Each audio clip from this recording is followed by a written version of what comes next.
নমস্কার। আমাদের আজকের নিবেদন নারায়ণ গঙ্গোপাধ্যায়ের ছোট গল্প টুটুনের প্রতিজ্ঞা। গল্পটি শুরু করার আগে দু একটা কথা একটু বলে নিচ্ছি। নারায়ণ গঙ্গোপাধ্যায়ের ছোট গল্পগুলো ভীষণ বৈচিত্র্যময়, যা সাধারণ জীবন থেকে শুরু করে টেনিদার মতো মজাদার চরিত্র এবং সামাজিক বাস্তবতার গভীর চিত্র তুলে ধরে। তার সবচেয়ে জনপ্রিয় সৃষ্টি হল টেনিদা সমগ্র, চার মূর্তির অভিযান ইত্যাদি। এগুলি শিশুদের মধ্যে অত্যন্ত জনপ্রিয়। সমকালীন সমাজ, যুদ্ধ এবং মন্বন্তরের প্রভাবও তার গল্পে সুস্পষ্ট। এছাড়াও হাসির গল্প থেকে শুরু করে মনস্তাত্ত্বিক ও সামাজিক বিষয় নিয়েও লেখালেখি তিনি সবই করেছেন। ঋজু বক্তব্য ও ভারী বর্ণনা তার গল্পের প্রধান গুণ। আমাদের আজকের নিবেদন, সপ্তম নিবেদন, নারায়ণ গঙ্গোপাধ্যায়ের টুটুনের প্রতিজ্ঞা। গল্প পাঠে আমি হৈমন্তী, টুটুনের ভূমিকায় প্রাহি পাঠক, বয়স 4। এখন হয়েছে কি, ক্লাসে মাস্টারমশাই যেই ঠাট্টা করে বলেছেন বেগুন মানে কোনো গুণ নেই, খেলে চুলকানি হয়, অমনি কথাটা বড় বড় কান পেতে শুনেছে টুটুন। আর যেই শুনেছে অমনি কান থেকে কথাটা গিয়ে মাথার মধ্যে ঢুকেছে। বেগুনের কোনো গুণ নেই, বেগুন খাওয়া কখনোই উচিত নয়। ড্রয়িংয়ের খাতায় অনেক কালি টালি ঢেলে অনেক কষ্ট করে একটা বেগুন এঁকেছিল টুটুন। একটুখানি লাউয়ের মতো দেখতে হয়েছিল বটে, তবু ওটাকে বেগুন বলেই মনে হওয়া উচিত, কারণ বেগুনের রঙের লাউ কি কোনো দিন কেউ দেখেছে?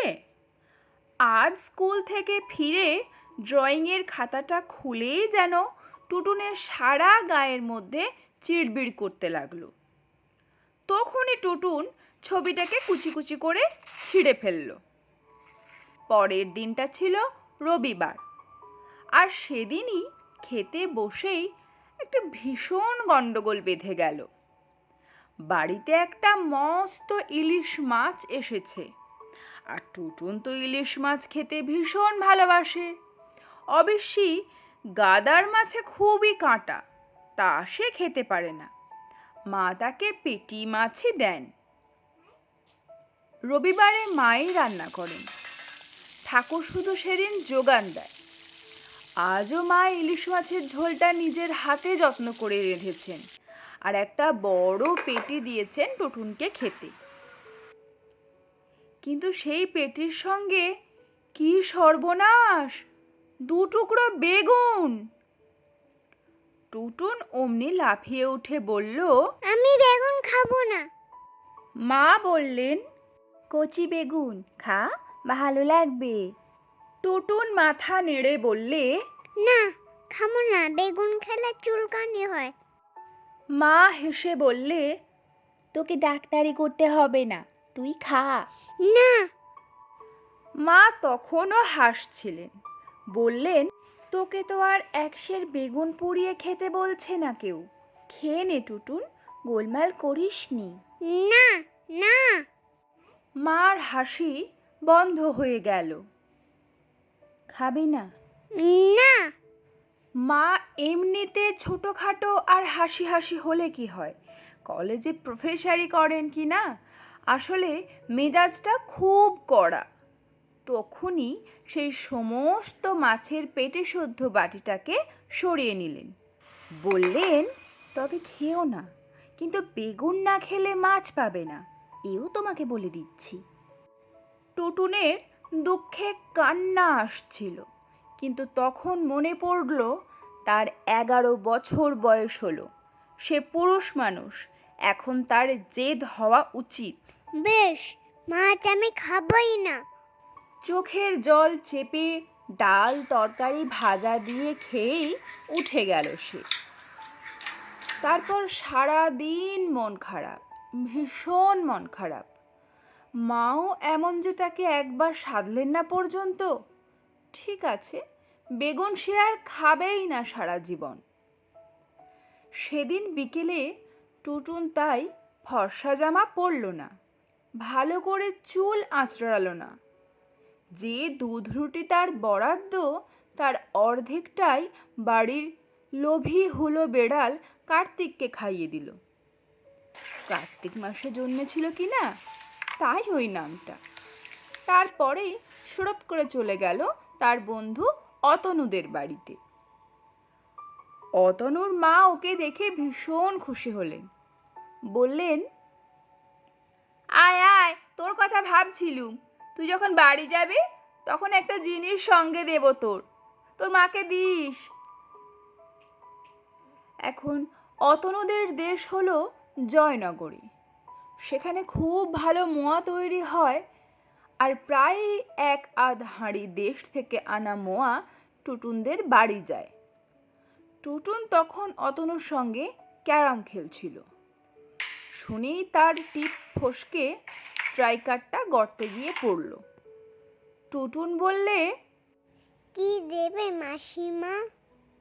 মোয়া বুঝি?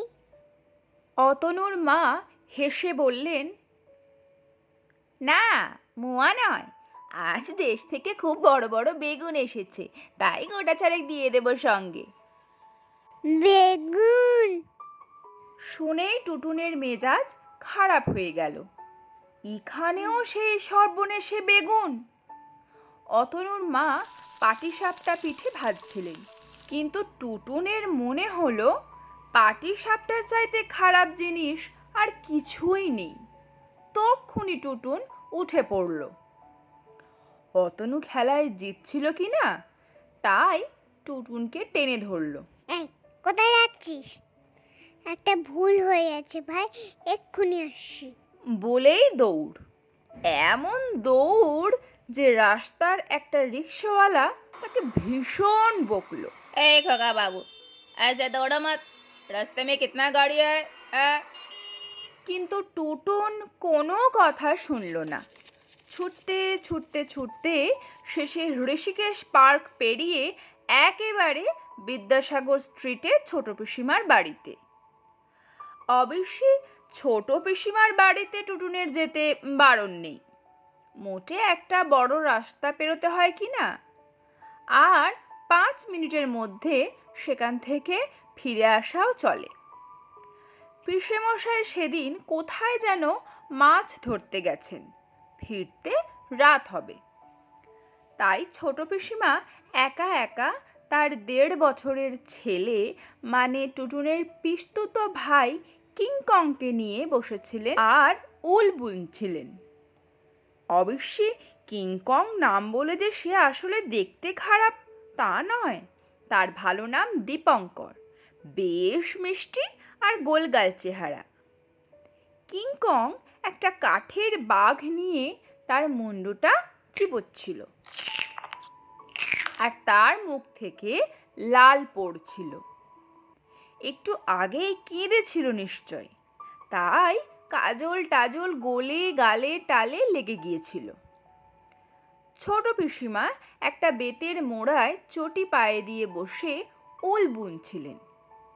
কিংকং মধ্যে মধ্যে চটি ধরে টানাটানি করলে আহ বলে পা সরিয়ে নিচ্ছিলেন।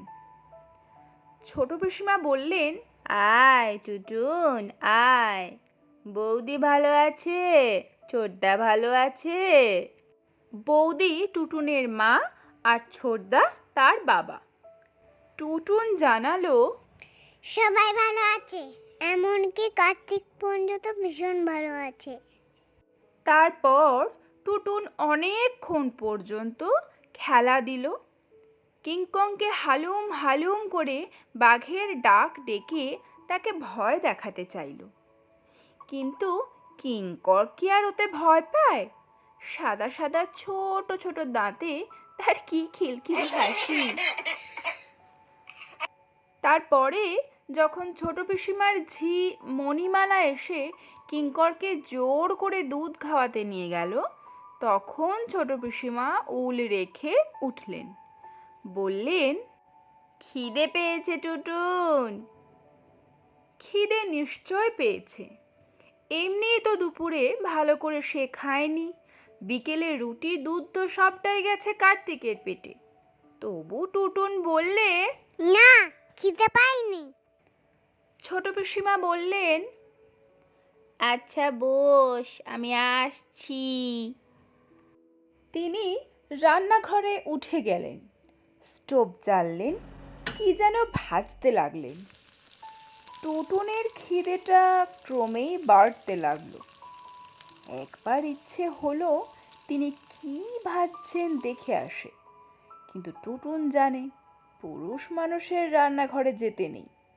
টুটুন বসে বসে পিসেমশাইয়ের একটা ইংরাজি পত্রিকা নিয়ে তার রঙিন ছবি দেখল। একটা সাদা কালো বেড়াল যাচ্ছিল প্রাচীর দিয়ে, তাকে চুকচুক আ আ করে ডাকলো। সে একবার ম্যাও বলে সাড়া দিয়ে কোথায় যেন লাফিয়ে চলে গেল। আর টুটুনের খিদে বাড়তে লাগলো, দারুণ বাড়তে লাগলো। মনে হলো কতদিন যেন তার খাওয়া হয়নি। ছোট পিসিমা একটা প্লেটে কি যেন গরম গরম ভাজা নিয়ে ঢুকলেন। তার গন্ধেই টুটুনের মন দুলে উঠল। পিসিমা হেসে বললেন, ভালো বেগুন এসেছে, কটা বেগুনি ভাজলাম তোর জন্য। এখানেও বেগুন নেই? তারপরে কি হলো? টুটুন এক দৌড়ে পালিয়ে গেল সেখান থেকে। আরে না না, খিদের মুখে কি আর অমন প্রতিজ্ঞা রাখতে পারে কেউ? আর তাছাড়া কে না জানে গরম বেগুনি খেতে ভালো লাগে, ভীষণ ভালো লাগে। এই ছিল আমাদের আজকের ছোট গল্প, টুটুনের প্রতিজ্ঞা। আজকের মতো গল্প পাঠ এখানে শেষ হলো। আগামী দিনে আবার আপনাদের সাথে কোনো না কোনো ছোট গল্প বা ছোট ছোট নাটক নিয়ে নিশ্চয়ই দেখাশোনা হবে। ততদিন পর্যন্ত সবাই ভালো থাকবেন। আর হ্যাঁ, কেমন লাগছে আমাদের এই গল্প পাঠ, আমাদের এই ছিমছাম গল্প পাঠের আসর জানাতে কিন্তু একদম কেউ ভুলবেন না। ভালো থাকবেন।